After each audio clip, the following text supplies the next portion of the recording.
Hello dear students, welcome to GDC classes. दोस्तों, आज हम इस वीडियो में बात करने वाले हैं आरआरबी तेजस फार्मासिस्ट एग्जाम सीरीज के तहत फार्मास्यूटिकल टॉप टेक्नोलॉजी के तीन important topic, aerosol, pharmaceutical packaging and novel drug delivery system. दोस्तों, ये टॉपिक आपकी अगर बात करें कि फार्मासिस्ट के एग्जाम के पॉइंट ऑफ व्यू से काफी इंपॉर्टेंट टॉपिक हैं। दोस्तों, लास्ट क्लासेस की तरह इस क्लास में भी हम लोग बात करेंगे 30 क्वेश्चंस की।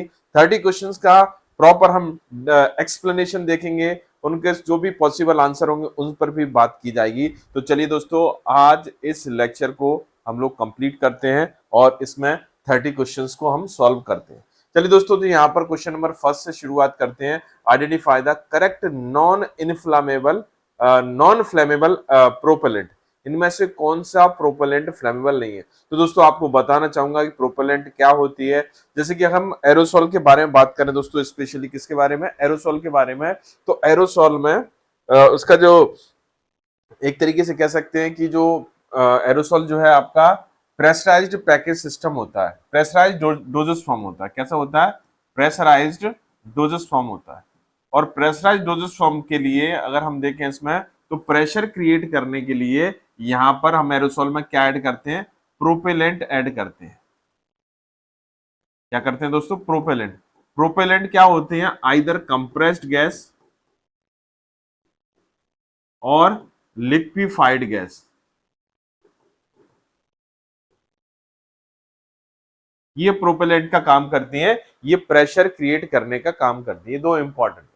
तो एरोसॉल, जैसे कि मैंने आपको बताया, एरोसॉल एक गैसियस टाइप का डोजेस फॉर्म होता है जिसमें जो प्रेशर के साथ में आपका कंटेंट, जो भी ड्रग कंटेंट है, मटेरियल है या डोजेस फॉर्म में प्रेशर के साथ मौजूद रहता है और उस प्रेशर के इन्फ्लुएंस में वो आपका जो कंटेंट है, आपका जो मटेरियल है, वो रिलीज होता है। तो यहाँ पर डिफरेंट टाइप के प्रोपेलेंट हम यूज करते हैं, जिसमें आपका कुछ हाइड्रोकार्बन्स रहते हैं, कुछ फ्लोरो हाइड्रोकार्बन्स रहते हैं, कुछ आपकी कंप्रेस्ड जो आपकी कह सकते हैं कि जो आपकी CO2 जैसी गैसेस भी रहती हैं, नाइट्रोजन जैसी गैसेस को भी यूज करते हैं। तो दोस्तों, कुल मिला के यहाँ पर डिफरेंट टाइप की gases either in the compressed form और इन दी लिक्विफाइड फॉर्म में हम यूज करते हैं। अब यहाँ पर क्वेश्चन ये नहीं है कि क्या यूज करते, क्वेश्चन ये है कि ये जो आपने प्रोपेलेंट यूज किया, वो इनमें से कौन सा, इन ऑप्शंस में से कौन सा प्रोपेलेंट ऐसा है जो नॉन फ्लेमेबल नेचर का होता है। तो फ्लेमेबल का मतलब क्या होता है? जैसे हम इग्नाइट करते हैं, उसको फायर करें, उसके ऊपर हम क्या एक तरीके से फायर के कांटेक्ट में लेकर आए, तो वो क्या करने लगे? इग्नाइट हो जाए, फ्लेम करने लगे, तो उसको बोलते हैं फ्लेमेबल। तो यहां पर देखेंगे, ऑप्शन देखेंगे, trichloro monofluoromethane, dichloro monofluoromethane, di methyl ether और डाइफ्लोरोमीथेन। तो दोस्तों, यहां पर आपको याद रखना पड़ेगा, dichloro monofluoromethane, di methyl ether और डाई फ्लोरोमीथेन, ये सब्सटेंस जो होते हैं आपके कैसे होते हैं? फ्लेमेबल सब्सटेंसेस होते हैं। कैसे होते हैं? फ्लेमेबल। लेकिन अगर यहां पर बात करें ट्राइक्लोरो मोनोफ्लोरोमीथेन, ट्राइक्लोरो मोनोफ्लोरो मीथेन, ये आपका सब्सटेंसेस है, ये आपका कैसा है? नॉन फ्लेमेबल सब्सटेंसेस है। मतलब इसको फायर के आग के कांटेक्ट में आप लेकर आएंगे तो फ्लेम प्रोड्यूस नहीं करेगा। तो आंसर क्या हो जाएगा दोस्तों? यहां पर A is the right answer of this question. A is the right answer. चलिए, तो आप देख सकते हैं यहाँ पर क्लोरोफ्लोरोकार्बन के बारे में अगर बात करें, तो ऐसे प्रोपेलेंट जो कि आपके स्पेशली ओरल और इनहेलेशन स्प्रे के फॉर्म में यूज करते हैं। एडवांटेज क्या है? केमिकली इनर्टनेस होती है, लेक ऑफ टॉक्सिसिटी, और सबसे बड़ी बात नॉन फ्लेमेबिलिटी होती है, लेक ऑफ एक्सप्लोसिवनेस। डिसएडवांटेज अगर देखें तो कॉस्ट हाई होती है और ओजोन लेयर को इम्पैक्ट, नुकसान पहुंचाते हैं। अब यहाँ पर एग्जांपल देखें, ट्राइक्लोरो मोनोफ्लोरोमीथेन जो कि आंसर में था, dichloro difluoromethane, dichloro tetrafluoro ethane, ये आपके एग्जांपल्स हैं। लेकिन इनमें सबसे जो आपका ट्राइक्लोरो मोनोफ्लोरो मीथेन है, वो नॉन फ्लेमेबल होता है। चलिए दोस्तों, आगे बात करते हैं, नेक्स्ट क्वेश्चन की तरफ आ चुके हैं। Which of the following component regulate the opening and closing of valve? दोस्तों, वाल्व जो रहता है, वाल्व नहीं रहता, एक्चुअली वाल्व असेंबली रहती है। क्या रहती है? Valve assembly. और वाल्व असेंबली में अगर हम देखें तो डिफरेंट टाइप के कंपोनेंट्स रहते हैं। इस तरीके से अगर देखें, अगर हम बात करें तो यहाँ पर अलग अलग टाइप के कंपोनेंट रहते हैं, जैसे आपका स्टेम रहता है, गैसकेट रहता है, स्प्रिंग, फेरुला या माउंटिंग कप,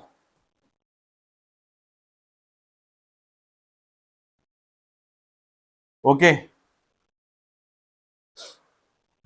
डिप ट्यूब, ये सभी के सभी कंपोनेंट, ठीक है ना, ये सभी के सभी कंपोनेंट वाल्व असेंबली का पार्ट होते हैं, ठीक है। चाहे स्टेम हो, चाहे गैसकेट हो, चाहे स्प्रिंग हो, चाहे फेरुला हो, या फेरुला को हम माउंटिंग कप भी बोलते हैं। एक और होता है housing and valve body, housing या फिर इसको हम वाल्व बॉडी के नाम से भी जानते हैं। ये सब मिलकर क्या बनाते हैं, आपकी वाल्व असेंबली को क्रिएट करते हैं। और वाल्व असेंबली में अगर हम देखें, सबसे ऊपर ये सब आपस में कनेक्टेड रहते हैं। इनका काम बेसिकली, जैसे हम गैसकेट का काम है, गैसकेट पैकेजिंग करती है। स्प्रिंग जो होती है आपके जो कह सकते हैं कि जब हम एक्चुएट करते हैं, स्प्रे करते हैं एरोसोल को, तो आपके एरोसोल को ओरिजिनल पोजीशन में ले आने का काम करती है। स्टेम एक इस तरीके से रहता है स्टेम, और इसी के नीचे आपका एक तरीके जो आपका हाउसिंग या बॉल बॉडी रहता है, और लास्ट में सबसे नीचे डिप ट्यूब रहती है। तो ये आपस में इंटरकनेक्ट रहते हैं सभी के सभी। और सबसे ऊपर अगर हम बात करें, ठीक है ना, वाल्व की ओपनिंग और क्लोजिंग के लिए आपका एक सबसे ऊपर एक अडेप्टर, जिसको हम अडेप्टर के नाम से भी जानते हैं, या स्पेशल डिजाइन बटन, या इसको हम एक्चुएटर के नाम से जानते हैं। ये एक्चुएटर को हम प्रेस करते हैं, तो एक्चुएटर को प्रेस करते हैं तब वाल्व ओपन होता है, और एक्चुएटर जब एक्चुएटर को आप रिलीफ कर दोगे, छोड़ दोगे, तो आपका वाल्व क्लोज पोजीशन में आ जाता है। तो यहां पर डिप ट्यूब या स्टेम या माउंटिंग कप, ये वाल्व की ओपनिंग और क्लोजिंग को रेगुलेट नहीं करते। वाल्व की ओपनिंग या क्लोजिंग को रेगुलेट करने का काम किसका रहता है दोस्तों, एक्चुएटर का। किसका काम रहता है, एक्चुएटर का।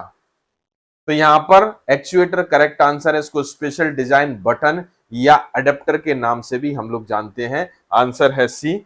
चलिए, यस, तो यहां पर देख सकते हैं आप कितने टाइप के एक्चुएटर होते हैं। स्प्रे एक्चुएटर जो कि नॉर्मल एक्चुएटर होता है, और स्पेशली अगर इसके बारे में बात करें तो ये आपका स्प्रे के फॉर्म में कंटेंट को डिलीवर कराता है। फॉर्म एक्चुएटर फॉर्म को डिलीवर कराने के लिए यूटिलाइज होता है। सॉलिड स्ट्रीम एक्चुएटर, ये सेमी सॉलिड सब्सटेंसेस को डिलीवर कराने के लिए हम यूज करते हैं। और स्पेशल एक्चुएटर, स्पेशली अगर हम बात करें कि स्पेशल पर्पज के लिए, जैसे थ्रोट, नोज, आई और वेजाइनल ट्रैक्ट में ड्रग को डिलीवर करानी हो, तो उसके केस में आप स्पेशल डिजाइन एक्चुएटर आप यूज कर सकते हो। चलिए आगे बात करते हैं, नेक्स्ट क्वेश्चन पर आते हैं। Measurement of particle size in the pharmaceutical preparation. देखिए दोस्तों, यहां पर पार्टिकल साइज का रोल बताना चाहूंगा कि यहां पर जो आपका डोजेस फॉर्म का इफेक्टिवनेस होती है, स्पेशली फार्मास्यूटिकल एरोसोल्स की, कहीं ना कहीं पार्टिकल साइज की ऑप्टिमम रेंज के ऊपर डिपेंड करती है। पार्टिकल साइज एक ऑप्टिमम रेंज पर होगा तब जाके आप इस एरोसोल से मैक्सिमम बेनिफिट ले पाओगे। तो इसके लिए हमें कहीं ना कहीं पार्टिकल साइज को मेजर करना पड़ेगा। तो पार्टिकल साइज करने के लिए मेथड्स का चुनाव हमें इन ऑप्शंस से करना है। चलिए पहले ऑप्शंस देख लेते हैं। कैस्केड इंपैक्टर, कौन सा दोस्तों, cascade impactor, rotational viscometer, IR spectroscopy and KF method. तो चलिए सबसे पहले हम देखते हैं रोटेशनल विस्कोमीटर। नाम से समझ में आ रहा है इससे हम विस्कोसिटी को मेजर करते हैं, not the measurement of the particle size. IR spectroscopy, इसका भी बड़ा इंपॉर्टेंट रोल रहता है एरोसोल में। ये प्रोपेलेंट आइडेंटिफिकेशन के लिए हम यूटिलाइज करते हैं। किसके लिए दोस्तों, प्रोपेलेंट आइडेंटिफिकेशन के लिए हम इसको यूटिलाइज करते हैं। और फिर इसके बाद यदि हम देखें केएफ का फुल फॉर्म होता है कार्ल फिशर मेथड। ये स्पेशली मॉइस्चर कंटेंट डिटरमाइन करने के लिए, आपका एरोसोल का मॉइस्चर कंटेंट को डिटरमाइन करने के लिए यूटिलाइज करते हैं, for the determination of moisture content of aerosol. तो यहां पर ऑप्शंस में अगर हम जाएं दोस्तों, ऑप्शंस के बारे में बात करें, ऑप्शन देखें तो रोटेशनल विस्कोमीटर से विस्कोसिटी को मेजर करते हैं, यस।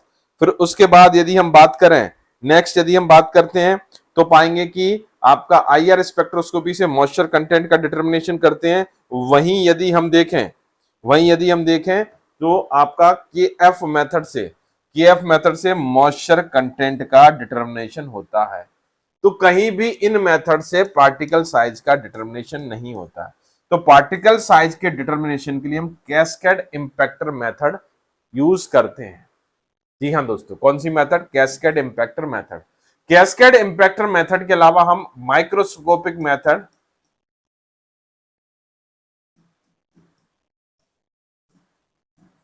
और लाइट स्कैटरिंग डिके मेथड भी यूज करते हैं।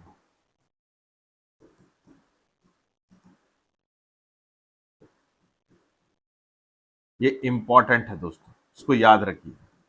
तो मैंने यहां पर आपको आंसर तो दिया कि कैस्केड इंपैक्टर के अलावा आप माइक्रोस्कोपिक मेथड और लाइट स्कैटरिंग डिके भी यूज कर सकते हो।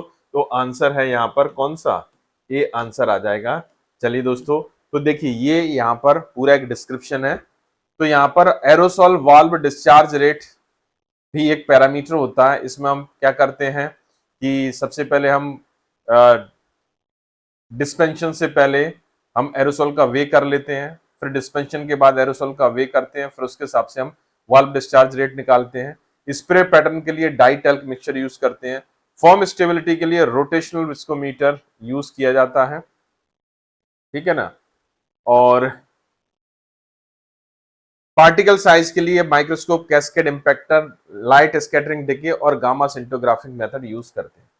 चलिए दोस्तों, क्वेश्चन नंबर 4 पर आ चुके हैं। बड़ा अच्छा क्वेश्चन है। Part use to attach the valve proper to the aerosol container. तो एरोसॉल कंटेनर के जो आप अगर देखें वाल्व असेंबली, जैसे मैंने आपको पहले ही बताया था, पार्ट्स ऑफ वाल्व असेंबली, कौन कौन से पार्ट्स होते हैं वाल्व असेंबली के? पार्ट्स ऑफ वाल्व असेंबली, और इनके पर्पज क्या होते हैं, इनके फंक्शंस क्या होते हैं, ये भी हमारे लिए जानना जरूरी है। तो यहां पर चलिए ऑप्शन ही देख लेते हैं। पहले गैस्केट, स्टेम, हाउसिंग, फेरुला। तो गैस्केट जो होता है दोस्तों, ध्यान दीजिएगा, ये आपका रबर का बना होता है और जो आपके वाल्व के कंपोनेंट हैं उनके लिए एक तरीके से पोजीशन में रखता है और सीलिंग का काम करता है। किसका काम? सीलिंग का। ओके। अगर हम देखें स्टेम के बारे में, देखें स्टेम जो होता है वह पार्ट होता है, इस तरीके का पार्ट होता है स्टेम। एक मतलब एक तरीके जो कनेक्टिविटी रहती है एरोसोल की, देखिए एरोसोल में जो कनेक्टिविटी रहती है नीचे से अगर हम बात करें तो डिप ट्यूब रहता है। डिप ट्यूब के ऊपर जो रहेगा, ठीक है ना, डिप ट्यूब के ऊपर आपका कौन रहेगा जुड़ा हुआ इसके कनेक्शन में? आपका हाउसिंग। और हाउसिंग के कनेक्शन में रहेगा कौन सा? लास्ट में अगर हम बात करें आपका स्टेम। कौन सा? स्टेम। ठीक है, कलर बदल देता हूं तो थोड़ा सा आप लोगों को समझ में आ जाएगा। ये इतना पार्ट क्या हो गया? ये आपका स्टेम हो गया, ठीक है ना। इतना पार्ट जो है आपका, ये आपका इतना पार्ट है, ये कैसा हो गया? आपका हाउसिंग। और ये डिप ट्यूब, ये डिप ट्यूब, हाउसिंग या वाल्व बॉडी, और स्टेम। स्टेम किससे जुड़ा रहता है? इसके ऊपर लगा रहता है आपका एक्चुएटर। तो यहां से कंटेंट इसका ऊपर जाता है, फ्लो होता हुआ, मतलब सक होते हुए, और यहां से होता हुआ ये स्प्रे के फॉर्म में बाहर निकल जाता है। तो यहां पर क्वेश्चन पूछा है कि वाल्व को प्रॉपरली कंटेनर से अटैच करने का काम कौन करता है? मान लीजिए कंटेनर है, तो कंटेनर से अटैच करने का काम कौन करेगा? तो यहां पर अगर देखें गैसकेट तो सीलिंग का काम कर रहा है। स्प्रिंग जो होता है, एक पार्ट और होता है इसका, स्प्रिंग क्या करता है कि जब हम बटन दबाते हैं तो वाल्व ओपन हो जाता है, और फिर जब बटन छोड़ते हैं तो वाल्व क्लोज हो जाता है। तो वाल्व को क्लोज स्टेट में ले जाने के लिए आप स्प्रिंग काम करता है। स्टेम जो है आपकी सप्लाई की एक लिंक है, हाउसिंग भी सप्लाई की लिंक है। लेकिन फेरुला या माउंटिंग कप ये मेटल से बना होता है, और ये स्पेशली अगर हम इसके पर्पज पर बात करें तो स्पेशली वाल्व को अटैच करता है कंटेनर के साथ। यहां पर कप इस तरीके से अटैच करता है, इसलिए इसको फेरुला या माउंटिंग कप के नाम से जानते हैं। यस, तो यहां पर आंसर क्या हो जाएगा दोस्तों? करेक्ट आंसर जो हमारा निकल के आ रहा है वो आ रहा है डी, फेरुला या mounting cup. Yes, D is the right answer. और आप देख सकते हैं यहाँ पर डिफरेंट टाइप के पार्ट्स हैं। चलिए सबसे पहले फेरुला माउंटिंग कप, ये हो गया स्टेम जो ऊपर की तरफ रहता है, वाल्व शीट, वाल्व बॉडी, ठीक है ना, हाउसिंग या वाल्व बॉडी, ये माउंटिंग गैसकेट, डिप ट्यूब, ये सभी के सभी आपके अरेंज रहते हैं प्रॉपर। तो ये फेरुला जो माउंटिंग कप है, ये टिन प्लेटेड स्टील, एल्युमिनियम या ब्रास का बना रहता है। ओके, चलिए आगे आते हैं नेक्स्ट क्वेश्चन पर। Question number 5, all of the following propellant use the preparation of topical aerosol. देखिए एरोसॉल का पर्पज बेसिकली अगर हम देखें तो डिफरेंट टाइप के रूट में करते हैं, लेकिन सबसे ज्यादा जो इसके जो यूज होते हैं, टॉपिकल मतलब स्किन पर, नेजल ये कह सकते हैं इनहेलेशन, और ठीक है ना ओरल, ओरल इनहेलेशन, दोनों साथ में कंबाइन करते हैं। तो ऐसा प्रोपेलेंट जो कि टॉपिकल यूज नहीं किया जाता, एक्सेप्ट लिखा हुआ है। तो देखिए प्रोपेन आपका टॉपिकल यूज किया जाने वाला कॉमन प्रोपेलेंट है। कार्बन डाइऑक्साइड भी यूज किया जाता है, नाइट्रस ऑक्साइड भी यूज किया जाता है, लेकिन दोस्तों याद रखना जितने क्लोरोफ्लोरो हाइड्रोकार्बन है, जितने भी क्लोरोफ्लोरो हाइड्रोकार्बन है, वो सभी के सभी ज्यादातर most of the utilise in the oral nasal route, oral और नेजल रूट में यूज किए जाते हैं। मतलब टॉपिकल रूट के लिए प्रेफर नहीं किए जाते। नॉट ट्रॉपिकल रूट के लिए propane, carbon dioxide, nitrous oxide जैसे किए जाते हैं, एक्सेप्ट क्लोरोफ्लोरो हाइड्रोकार्बन। तो chlorofluoro hydrocarbon specially utilise for the nasal route और oral route, not for the topical. तो आंसर हो जाएगा यहां पर D, D is the right answer. Okay, तो देख सकते हैं यहां पर डिस्क्रिप्शन है। ओरल एंड इनहेलेशन के लिए अगर हम बात करें तो ट्राइक्लोरो मोनोफ्लोरोमीथेन फॉर एग्जांपल, और भी होते हैं, dichloro difluoromethane, dichloro tetrafluoro ethane. Topical में हाइड्रोकार्बन जैसे propane, butane, isobutane. Compressed gas में अगर देखें नाइट्रस ऑक्साइड, नाइट्रोजन और कार्बन डाइऑक्साइड, ये कंप्रेस्ड गैस आते हैं। देखिए दोस्तों यहां पर अगर हम बात करें तो दो तरह का प्रोपेलेंट यूज करते हैं। अगर प्रोपेलेंट की कैटेगरी वाइज अगर हम बात करें तो दो तरह का प्रोपेलेंट यूज किया जाता है। एक होते हैं आपके कंप्रेस्ड गैस और दूसरे होते हैं आपके हाइड्रोकार्बन गैस। कंप्रेस्ड और आपके कौन से, लिक्विफाइड गैस, सॉरी हाइड्रोकार्बन नहीं बोलेंगे इसको, लिक्विफाइड गैस बोलेंगे। कंप्रेस्ड गैस में आपके जो नॉर्मल जो आपके कह सकते हैं gases, nitrous oxide, nitrogen, carbon dioxide आएंगे। वहीं लिक्विफाइड गैस, तो लिक्विफाइड गैस जो होती हैं, इनके अगर एग्जांपल्स पर जाएं तो इसमें दो तरह के होते हैं, नॉर्मल हाइड्रोकार्बन गैस और क्लोरोफ्लोरो हाइड्रोकार्बन गैस।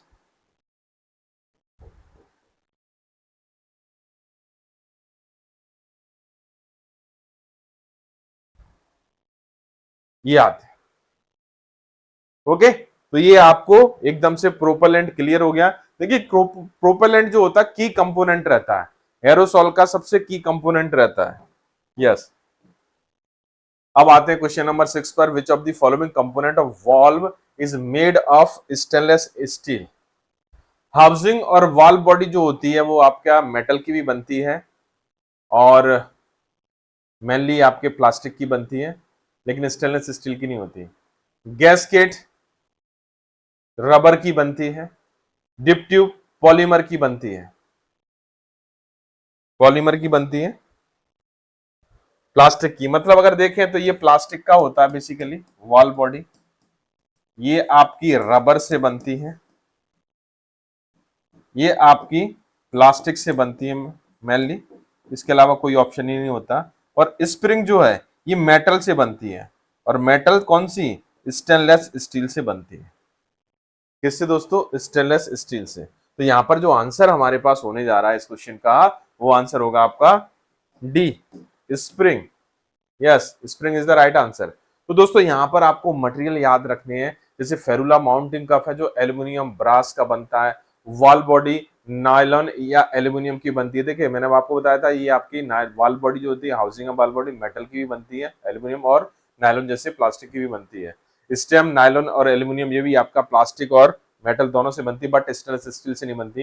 गैस्केट जो है रबर, वो आपका ब्यूनाइन रबर, नियोप्रीन रबर से बनती है। स्प्रिंग जो है स्टेनलेस स्टील से, और डिप ट्यूब पॉलीथाइलिन और पॉलीप्रोपाइलिन से बनती है। चलिए दोस्तों आगे बढ़ते हैं, नेक्स्ट क्वेश्चन की तरफ चलते। Question number 7, the identification of the propellant in pharmaceutical aerosol is carried out. Propellant का आइडेंटिफिकेशन करना है, किसमें? फार्मास्यूटिकल एरोसॉल में। चलिए तो ये आंसर ढूंढते हैं, क्या हो सकता है। तो प्रेशर गॉज का जो पर्पज होता है, प्रेशर, जो प्रोपेलेंट का जो प्रेशर होता है उसको मेजर करना है। प्रेशर, नाम ही प्रेशर गॉज है। कार्ल फिशर मेथड जो है आपकी, कार्ल फिशर मेथड आपकी मॉइस्चर कंटेंट को डिटरमाइन करने के लिए हम यूज करते हैं। मॉइस्चर कंटेंट मैं ऑलरेडी इस पहले भी बता चुका हूं। इसके अलावा यदि पिग्नोमीटर को देखें तो डेंसिटी को मेजर करने के लिए हम यूज करते हैं। लेकिन आईआर स्पेक्ट्रोफोटोमेट्रिक मेथड, ये आइडेंटिफिकेशन ऑफ प्रोपेलेंट हम यूज करते हैं। किसके लिए दोस्तों? Identification of propellant. इसके अलावा एक मेथड और होती है जो कि प्रोपेलेंट के आइडेंटिफिकेशन के लिए हम लोग यूज करते हैं। एक मेथड और होती है, उस मेथड का नाम है आपका गैस क्रोमेटोग्राफी। ध्यान दीजिएगा दोस्तों, इस मेथड का नाम क्या है दोस्तों? Gas chromatography. गैस क्रोमेटोग्राफी एक ऐसी मेथड है जिसके थ्रू भी हम क्या कर सकते हैं? आइडेंटिफिकेशन कर सकते हैं प्रोपेलेंट का।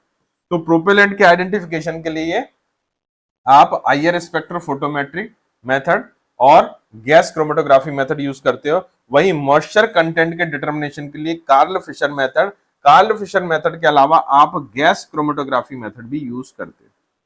ये दोस्तों, ये मैंने आपको बहुत सारी इंफॉर्मेशन दे दी आपके प्रोपेलेंट के क्वालिटी कंट्रोल टेस्ट से रिलेटेड। तो डेफिनेटली ये क्वेश्चंस आपसे सॉल्व होंगे, बनेंगे और आंसर आएंगे। चलिए बी आंसर हो जाएगा। और यहाँ पर आप देख सकते हैं वेपर प्रेशर को मेजर करने के लिए आप प्रेशर गॉज या वाटर बाथ या टेस्ट गॉज या स्पेशल इक्विपमेंट का यूज करते हो। डेंसिटी को मेजर करने के लिए पिग्नोमीटर, हाइड्रोमीटर यूज करते हो। मॉइस्चर कंटेंट को मेजर करने के लिए Karl Fischer method, gas chromatography. वहीं आइडेंटिफिकेशन ऑफ प्रोपेलेंट के लिए आप गैस क्रोमेटोग्राफी और आईआर स्पेक्ट्रोफोटोमेट्री यूज करते हैं। चलिए दोस्तों क्वेश्चन नंबर 8 पर आ चुके हैं। बड़ा ही अच्छा क्वेश्चन है। Seal between the valve and container, function of the which valve component. Seal के बारे में बात होगी। तो दोस्तों इस क्वेश्चन के बारे, इस क्वेश्चन के आंसर के बारे में थोड़ा सा डिस्क्रिप्शन मैंने पहले जो क्वेश्चंस आए थे उसमें भी दिया था आपको कि कौन सा जो वाल्व असेंबली का कौन सा पार्ट क्या करता है। चलिए हम देखें। स्टेम ऑप्शन है, गैस्केट, डिप ट्यूब, स्प्रिंग। तो दोस्तों यहां पर स्टेम जो है आपका सबसे ऊपर का पार्ट रहता है जो कि किससे जुड़ा रहता है? अटैच टू दी, किससे अटैच रहता है? आपके एक्चुएटर से अटैच रहता है। ओके, मतलब सप्लाई का पार्ट है। डिप ट्यूब जो होता है सबसे लास्ट पार्ट होता है जो प्रोडक्ट के डायरेक्ट कांटेक्ट में होता है और यहीं से ये ही प्रोडक्ट को सबसे पहले खींचता है। उसके बाद डिप ट्यूब के बाद जो आपका होता है हाउसिंग या बॉल बॉडी, और फिर हाउसिंग या बॉल बॉडी आपका स्टेम से अटैच रहता है। इस तरीके से आपकी सप्लाई रहती है। स्प्रिंग के बारे में ऑलरेडी बता चुका हूं। स्प्रिंग क्या कहता है कि जब वाल्व को हम ओपन करते हैं, कंटेंट पूरा बाहर आता है, तो उसके बाद वाल्व को दोबारा से क्लोज पोजीशन में ले जाने के लिए हम स्प्रिंग का यूज करते हैं।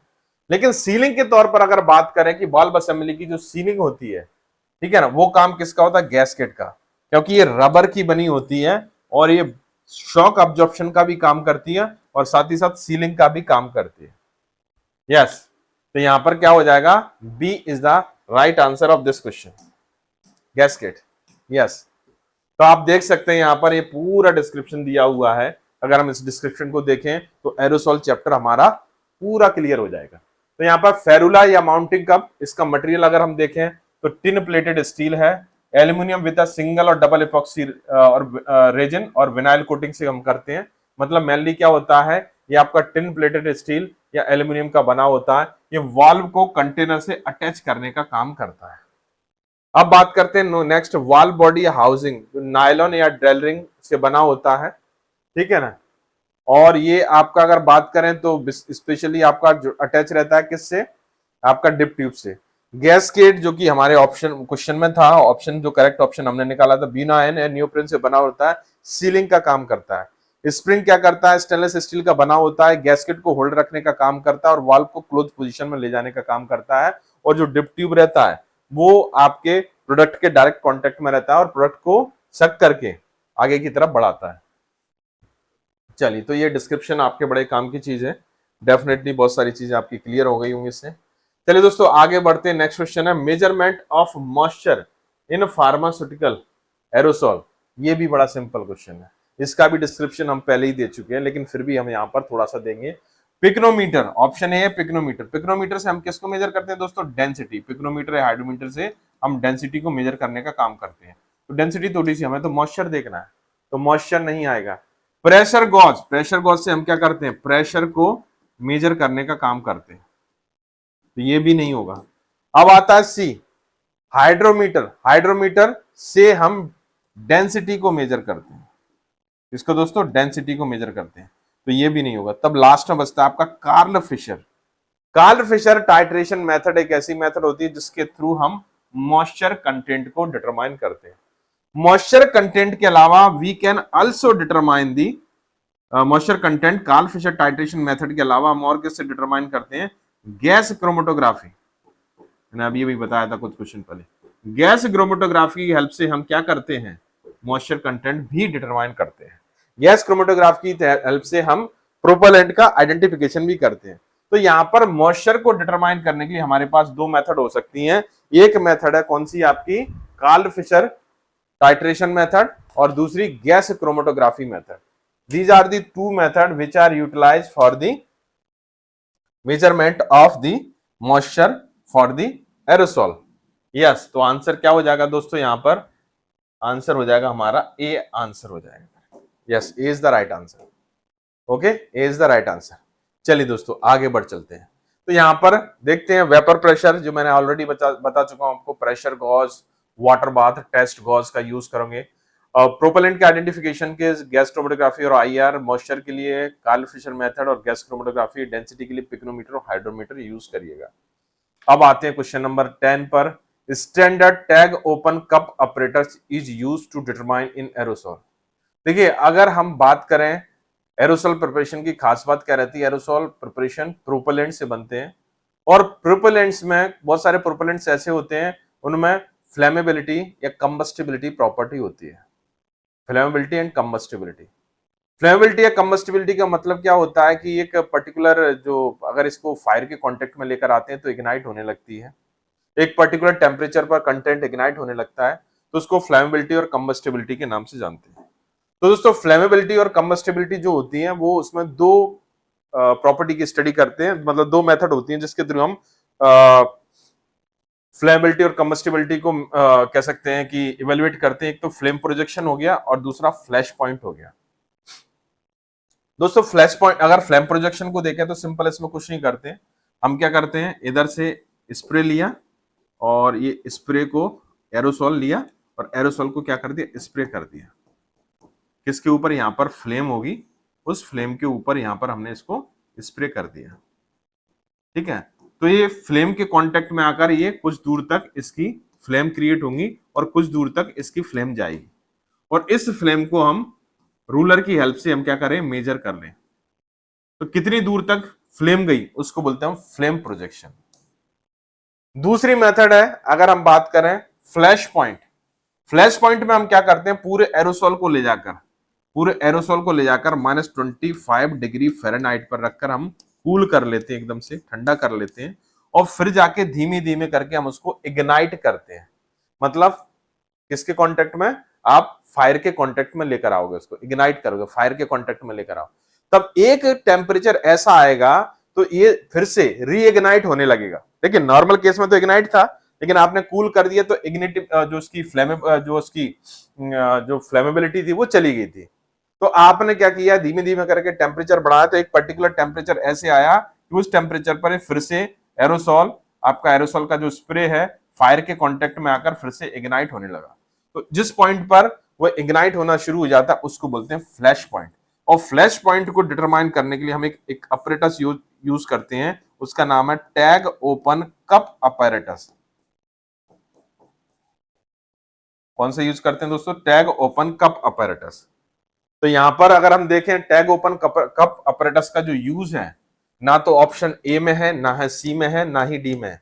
सी में तो कुछ नहीं, हम क्या करते हैं सिंपल वेइंग के थ्रू क्या कर सकते हैं, एरोसोल वॉल्व डिस्चार्ज रेट निकाल सकते हैं। मॉइस्चर कंटेंट के लिए कार्ल फिशर मेथड और गैस क्रोमेटोग्राफी यूज करते हो। लेकिन फ्लैश पॉइंट के लिए आपने क्या करना पड़ेगा, tag open cup apparatus use करना पड़ेगा। जी हाँ दोस्तों, कौन सा apparatus, tag open cup apparatus. तो इस क्वेश्चन का जो आंसर हमारे पास निकल के आएगा वो आंसर आएगा आपका B, flash point. Yes, B is the right answer. चलिए, B is the right answer. और आप देख सकते हैं ये आपका टैग ओपन कप ऑपरेटर्स है और ये इसका प्रॉपर डिस्क्रिप्शन है, आप देख ही रहे हैं यहाँ पर। तो यहाँ पर अगर हम देखें तो फ्लैश पॉइंट के बारे में अगर हम बात करें दोस्तों, चर्चा करें, तो यहाँ पर -25 डिग्री फ़ारेनहाइट आपको टेम्परेचर यूज करना है, ये बहुत इंपॉर्टेंट है। और tag open cup operators use करना है। यहाँ पर फ्लेम प्रोजेक्शन में आपको रूलर की हेल्प से फ्लेम को मेजर करना है और 4 सेकंड के लिए क्या करना है, आपके जो स्प्रे को जो आपका एरोसॉल प्रिपरेशन को स्प्रे करना 4 सेकंड्स के लिए। ओके, चलिए अब आ चुके हैं क्वेश्चन नंबर 11 पर। चलिए देखते हैं क्वेश्चन नंबर 11 क्या कहता है। The ideal requirement for the packaging is, packaging के लिए आइडियल रिक्वायरमेंट क्या है, ideal requirement of packaging. Packaging की आइडियल रिक्वायरमेंट क्या हो सकती है, क्या वो टॉक्सिक हो सकता है, ऑप्शन ए। क्या वो एफडीए अप्रूव्ड हो सकता है, ऑप्शन बी। क्या किसी टाइप का रिएक्टिव हो सकता है प्रोडक्ट के साथ में, या फिर option D, cause of product degradation. तो अगर हम यहां पर देखें पैकेजिंग के जो एम होते हैं वो एम क्या होते हैं, अगर हम इसके एम के बारे में बात करें, पैकेजिंग की प्रॉपर्टीज के बारे में बात करें, मस्ट नॉट बी टॉक्सिक। अगर मान लीजिए वो टॉक्सिक होगा और आपने उसका पैकेजिंग में यूज कर लिया, तो एक तो आपके कंटेंट को खराब कर सकता है, दूसरा एनवायरनमेंट में भी पॉल्यूशन क्रिएट कर सकता है, तो ये तो होगा नहीं। Reactive with the product, yes. दूसरी इंपॉर्टेंट प्रॉपर्टी क्या होती है कि जिस कंटेनर में आपने, ठीक है ना, आपने प्रिपरेशन को रखा है, जिस पैकेजिंग में आपने प्रिपरेशन रखा है, तो यहां पर प्रिपरेशन और कंटेनर के बीच, पैकेजिंग के बीच किसी टाइप का इंटरेक्शन नहीं होना चाहिए। अदरवाइज क्या होगा, ये दोनों एक दूसरे को कंटामिनेट कर सकते हैं। मतलब जो आपकी प्रिपरेशन है वो कंटामिनेट कर सकती है आपकी पैकेजिंग को, और या फिर आपकी पैकेजिंग कंटामिनेट कर सकती है आपकी प्रिपरेशन को, कुछ भी हो सकता है। तो इसलिए must not B reactive with the product, तो ये भी नहीं होगा। कॉज ऑफ प्रोडक्ट डिग्रेडेशन, देखिए दोस्तों, यहां पर पैकेजिंग का सबसे बड़ा एम क्या होता है कि to protect the preparation, to protect the product. हमें मतलब कैसा होना चाहिए, आपकी जो पैकेजिंग है, जो पैकेजिंग जो है आपकी, आपके प्रोडक्ट को, पैकेजिंग जो है आपके प्रोडक्ट को क्या करनी चाहिए, प्रोटेक्ट करनी चाहिए, ना कि डिग्रेडेशन कॉज करना चाहिए। प्रोटेक्शन रिक्वायर है, नॉट डिग्रेडेशन। तो यहां पर अगर देखें कॉज ऑफ प्रोडक्ट डिग्रेडेशन बिल्कुल नहीं होगा, नॉट कॉज, यहां पर नॉट कॉज, ये सेंटेंस जब सही होगा, not cause of product degradation, तो ये नहीं होगा। अब लास्ट बचता है फूड ड्रग एडमिनिस्ट्रेशन अप्रूव्ड, ये सबसे इंपॉर्टेंट चीज है। फूड ड्रग जो एडमिनिस्ट्रेशन है उसने अगर अप्रूव कर दिया है, तभी जाके हम इस सब्सटेंस को as a packaging material, as a container में हम यूज करेंगे। टॉक्सिक सब्सटेंसेस को, रिएक्टिव सब्सटेंसेस को, या डिग्रेडेशन कॉज करने वाले सब्सटेंस को आप पैकेजिंग में यूज नहीं कर सकते। मतलब आंसर होगा B, B is the right answer.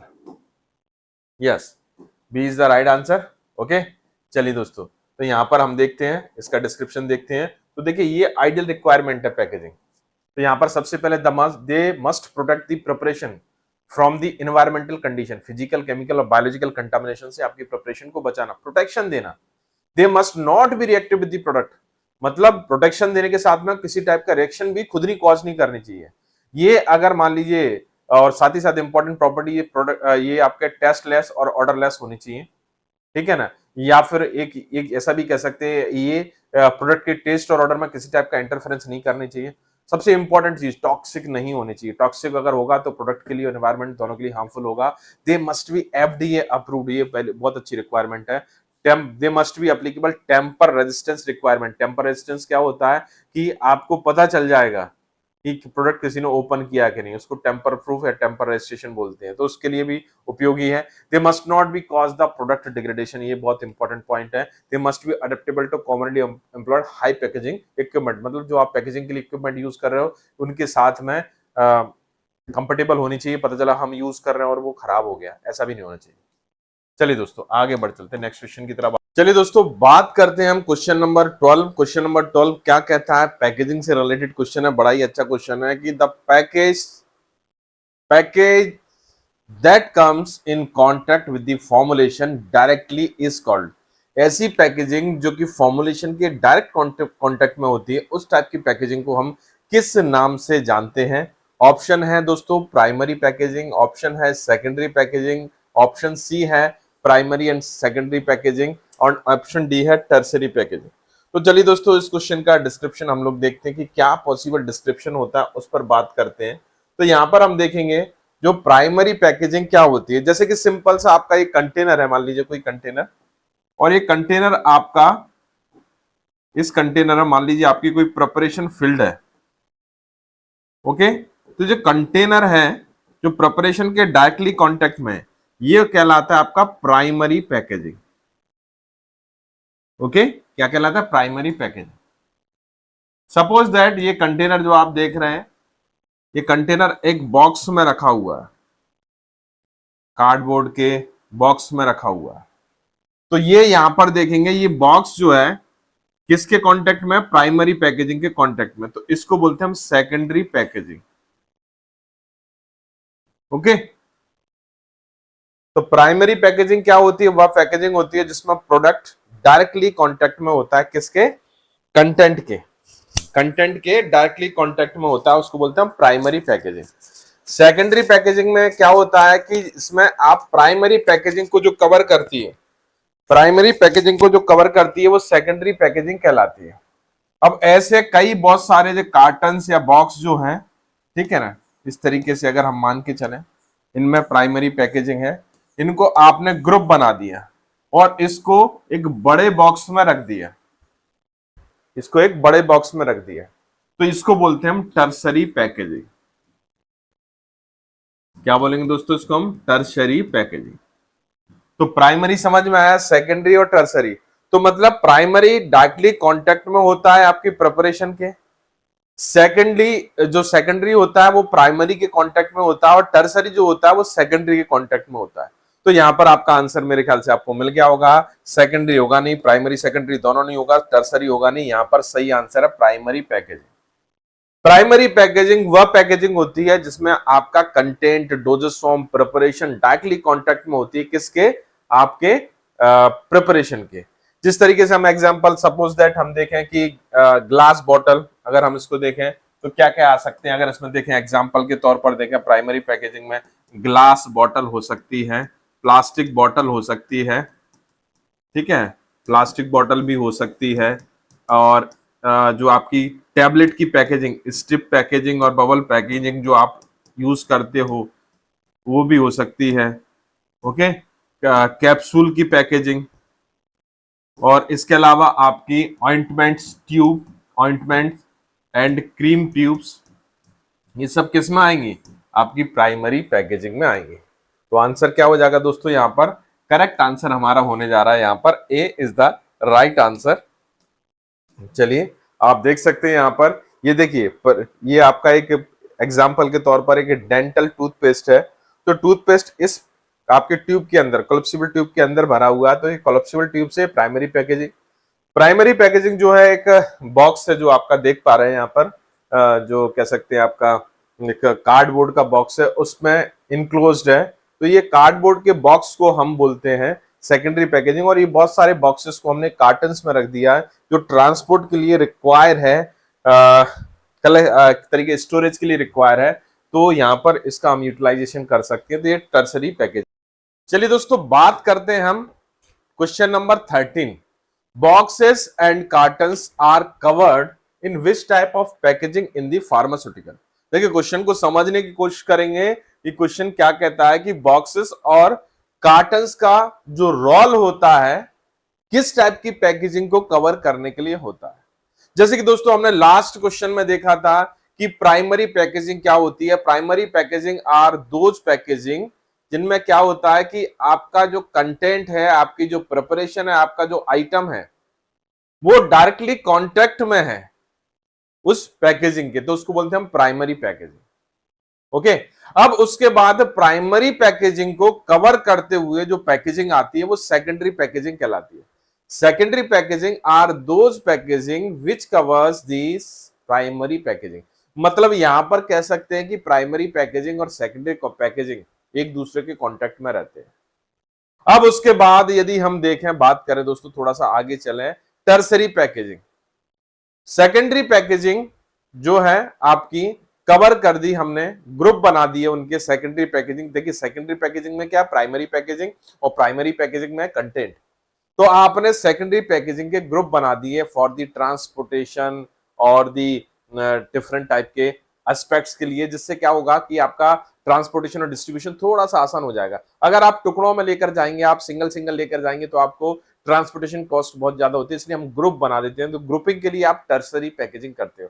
तो मतलब सेकेंडरी पैकेजिंग के जो ग्रुप्स होते हैं, सेकेंडरी पैकेजिंग के जो ग्रुप्स होते हैं वो क्या होते हैं, आपके टर्सरी पैकेजिंग में इंक्लूड हो जाते हैं। मतलब टर्सरी पैकेजिंग मींस, अगर हम बात करें सिंपल से वर्ड्स में बोले, जैसे कि मान लीजिए ये आपका सेकेंडरी पैकेजिंग है और इस सेकेंडरी पैकेजिंग को आपने बॉक्स या किसी कार्टन में रख दिया।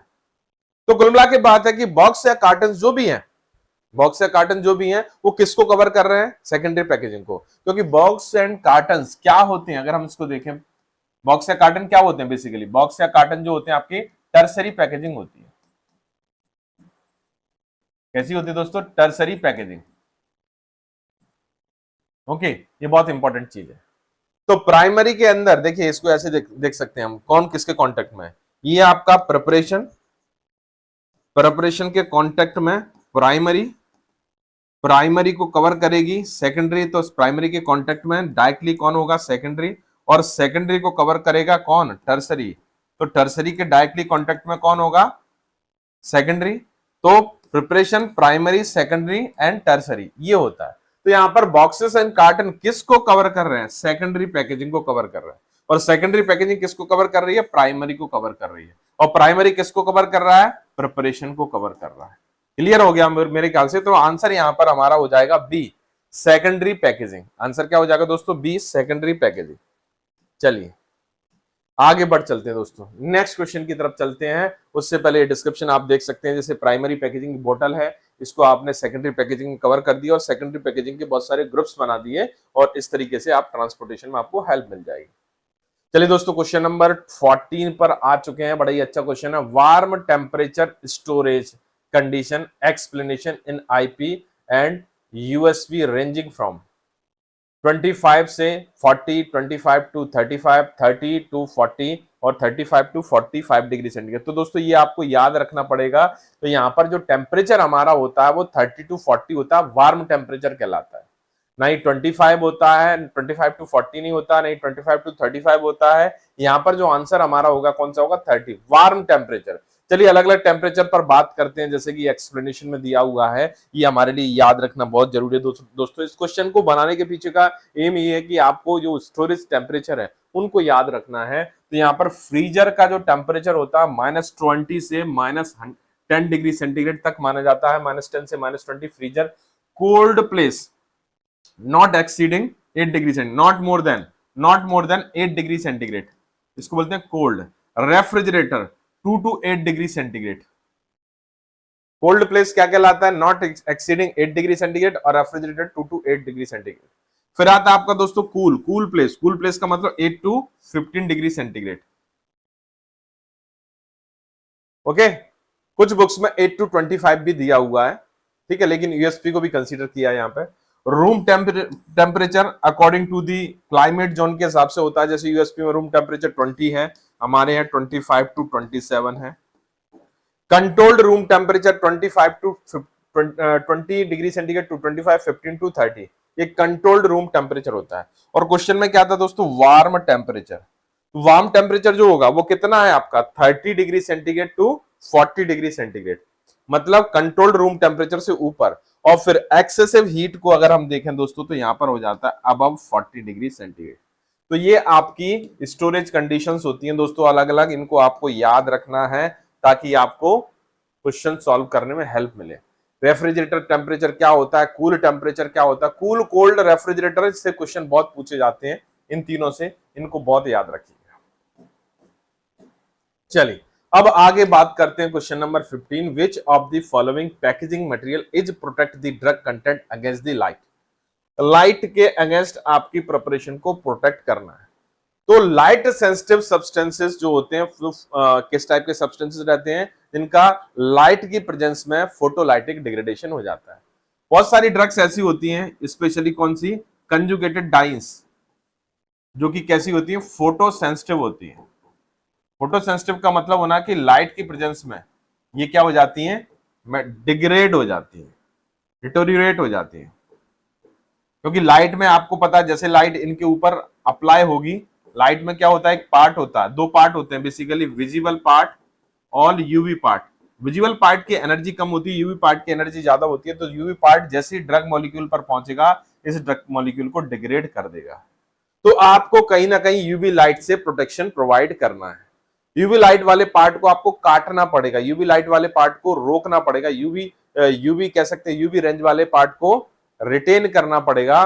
तो उसके लिए आपको स्पेशली ना ही प्लास्टिक कंटेनर, ना किसी और दूसरे टाइप का कंटेनर, प्लास्टिक कंटेनर या आप ट्रांसपेरेंट ग्लास कंटेनर यूज नहीं कर सकते। ट्रांसपेरेंट ग्लास कंटेनर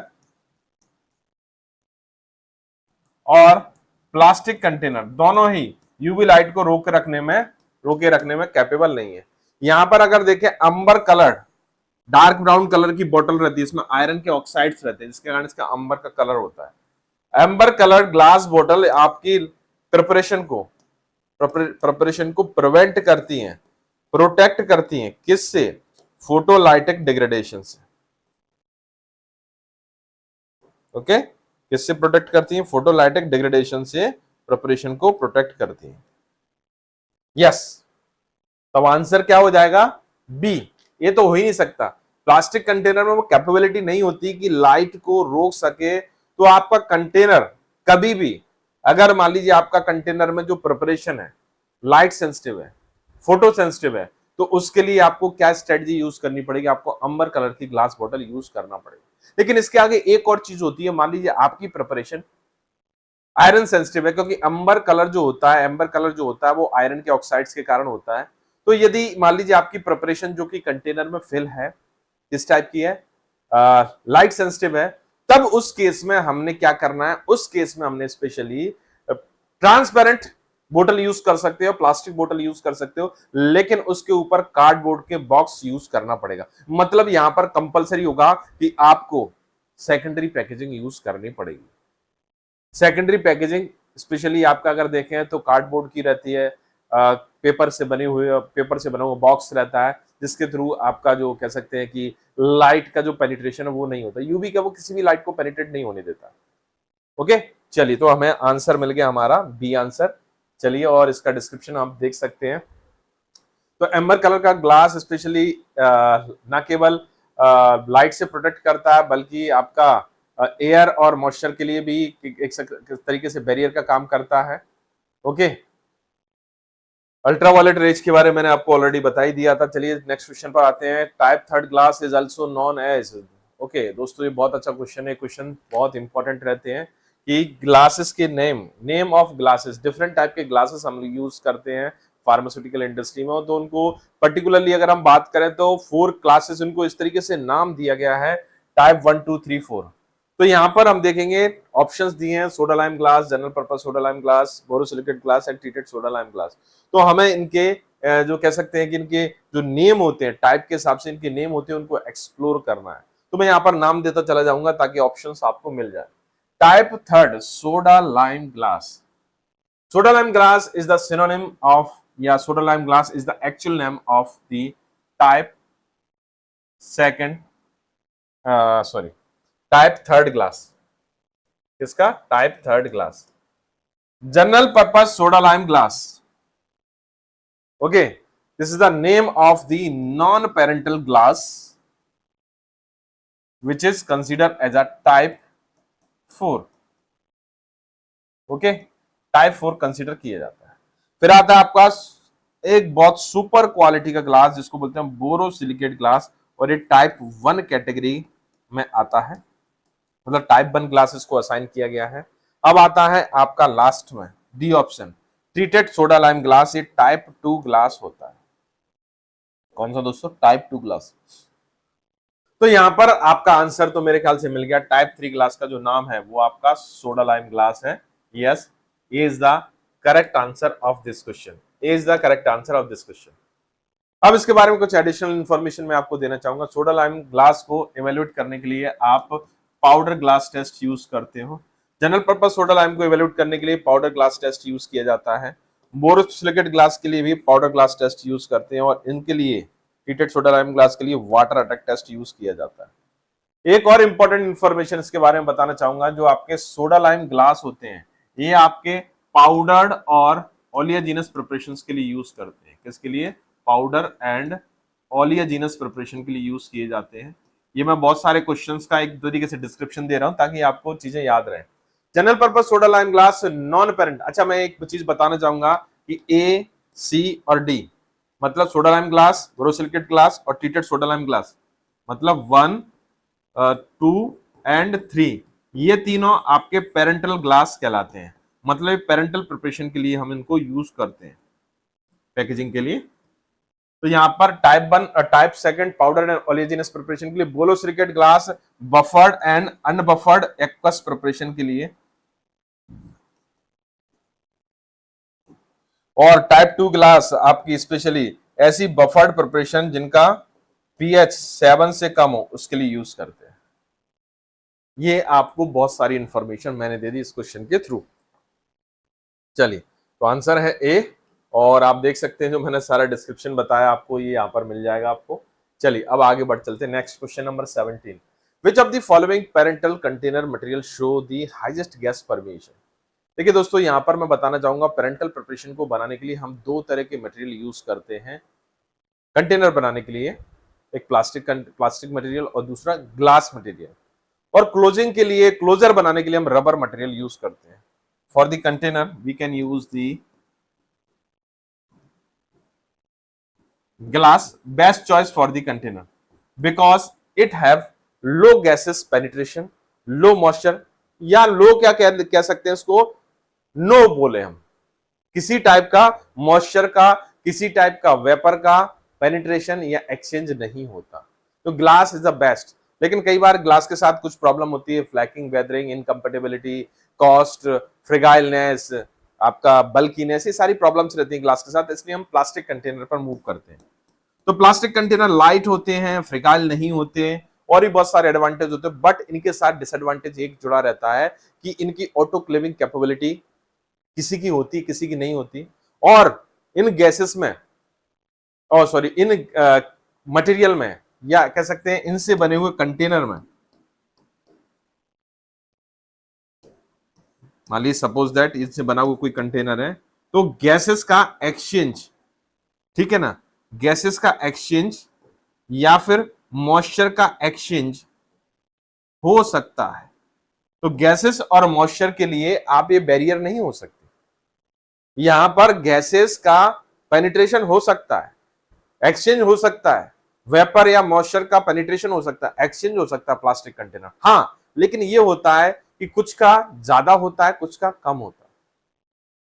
तो यहां पर हमें सिलेक्ट करना है कि हाईएस्ट गैसेस परमिशन किस टाइप के प्लास्टिक मटेरियल में होगा। ऑप्शन है पॉलीप्रोपाइलिन, पॉलीइथाइलिन, पॉलीआइसोप्रीन और नियोप्रीन। तो यहां पर अगर हम बात करें दोस्तों, सबसे बेसिक जो प्लास्टिक है वो है पॉलीइथाइलिन। बेसिक प्लास्टिक है ये पॉलीइथाइलिन, और इसी में सबसे ज्यादा गैसेस का और मॉइस्चर का कह सकते हैं कि एक्सचेंज होने के चांसेस होते हैं। तो आंसर क्या हो जाएगा? बी।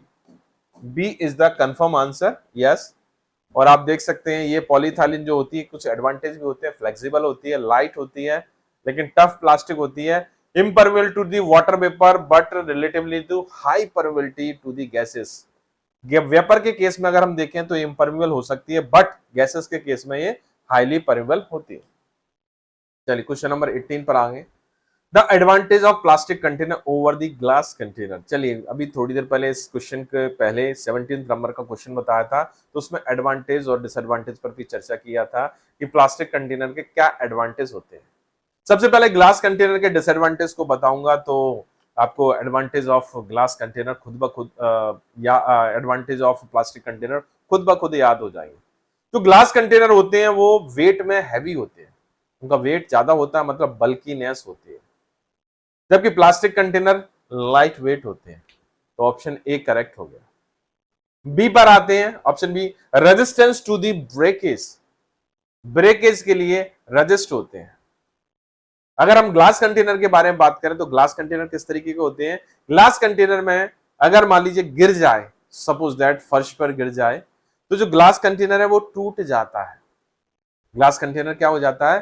टूट जाता है, मतलब फ्रेगाइल होता है, ब्रेकेज के लिए रेजिस्ट नहीं होता। लेकिन प्लास्टिक कंटेनर के बारे में बात करें, रेजिस्टेंस टू द ब्रेकेज होते हैं। तो मतलब यहां पर ये तो चीजें ए और बी तो करेक्ट है।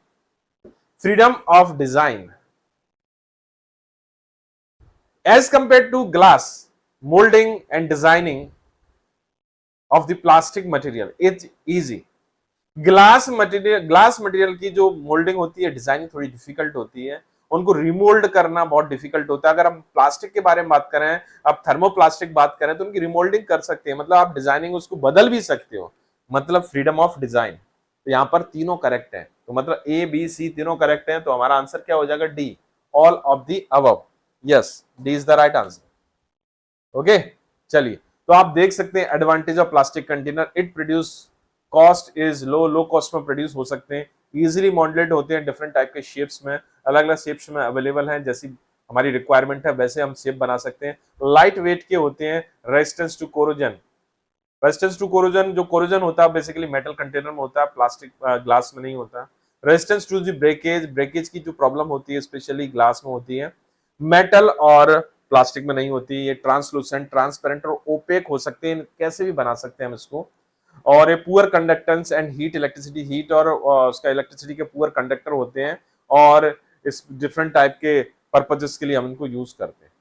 चलिए दोस्तों क्वेश्चन नंबर 19 पर आ चुके हैं। Treated soda lime glass is, थोड़ी देर पहले अभी एक डिस्क्रिप्शन देखा था एक क्वेश्चन का, इनमें डिफरेंट टाइप के ग्लासेस के नेम के बारे में पूछा था कि टाइप 1 का क्या होता है, टाइप 2 का क्या होता है, टाइप 3 और टाइप 4। चलिए एक एक करके करते हैं।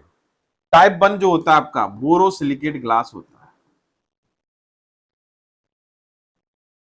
कौन सा दोस्तों? Borosilicate glass. टाइप 2 जो है आपका treated soda lime glass.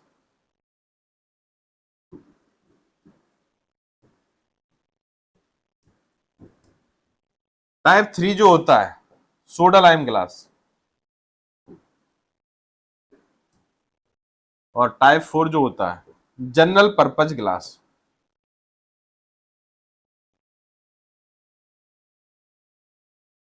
Yes, अब आंसर खुद ही सिलेक्ट कर लीजिए, अब तो काम आसान कर दिया। ट्रीटेड सोडा लाइम ग्लास मतलब किसके बारे में बोल रहा है?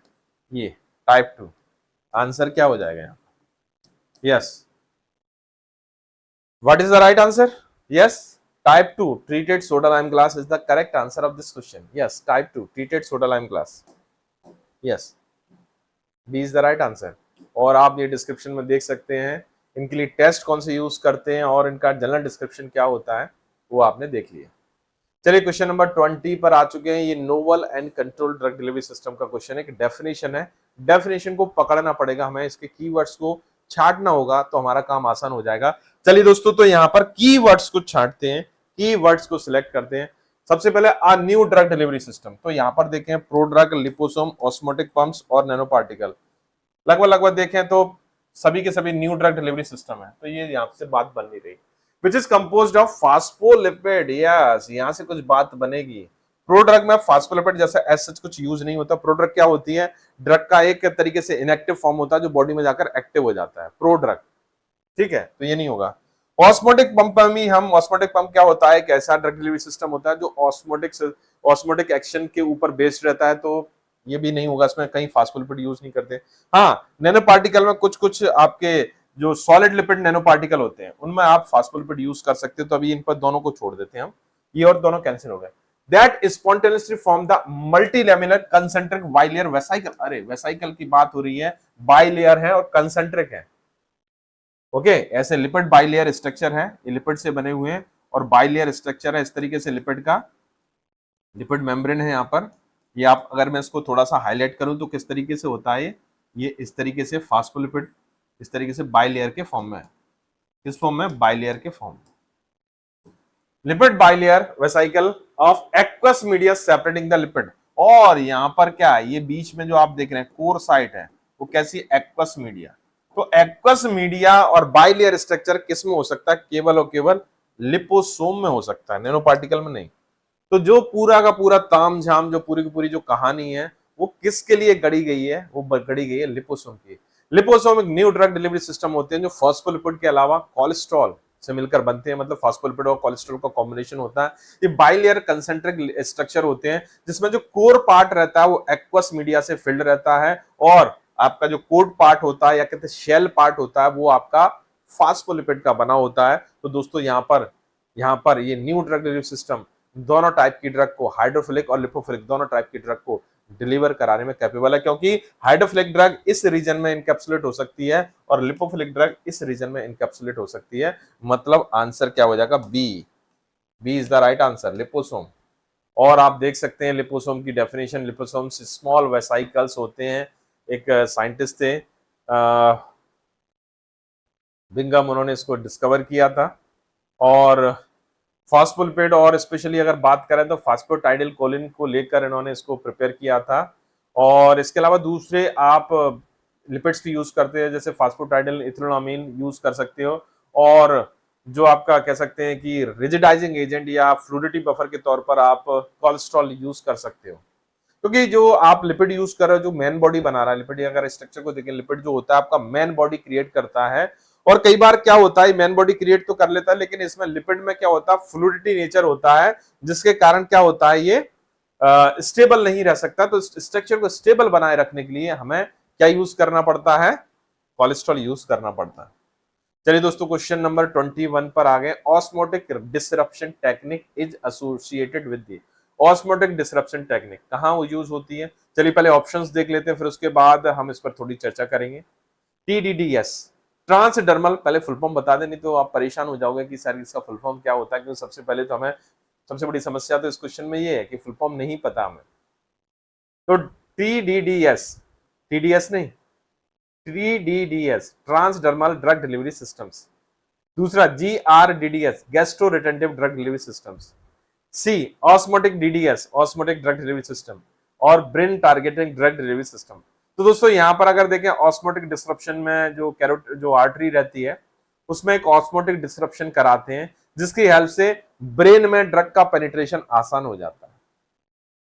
ये ब्रेन के लिए ड्रग को टारगेट करने की एक उपयोगी स्ट्रेटजी है, इसको बहुत आयत रूप से यूज किया जाता है। तो यहाँ पर ऑस्मोटिक डिसरप्शन टेक्निक को हम यूज करेंगे ब्रेन टारगेटिंग में, ना कि DDS, GRDDS या osmotic drug delivery system.